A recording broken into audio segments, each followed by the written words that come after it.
Hi, இன்னைக்கு ரொம்ப ஹெல்த்தியாக ஒரு high fibre high protein dosa ரெண்டு பொருளை வச்சு எப்படி செய்கிறேன்னு பார்க்க போகிறோம்.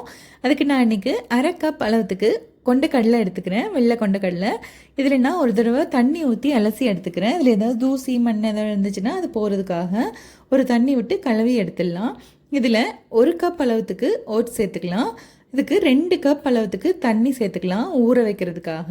கொண்டக்கடலை ஊறுறதுக்கு ஒரு 4லேருந்து 5 மணி நேரம் ஆகும். அடியில் எதுவும் கட்டியாக இல்லாமல் இருக்கிறதுக்காக ஒரு தடவை கிளறி விட்டுடலாம். இது நம்ம அப்படியே ஒரு 4லேருந்து 5 மணி நேரத்துக்கு வச்சிடலாம். இப்போ பாருங்கள், 5 மணி நேரம் கழித்து எடுத்து பார்க்குறப்போ எல்லாம் நல்லா ஊறி இப்படி பெருசாக இருக்குது. இதை நான் ஒரு மிக்ஸி ஜாரில் மாற்றிக்கிறேன்.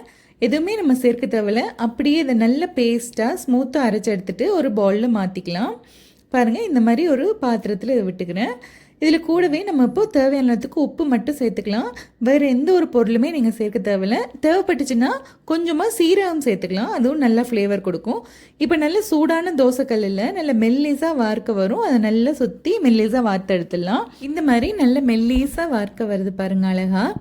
இப்போ நம்ம தேவையான அளவுக்கு நெய்யோ இல்லை எண்ணெயோ கொஞ்சமாக விட்டுருக்கலாம்.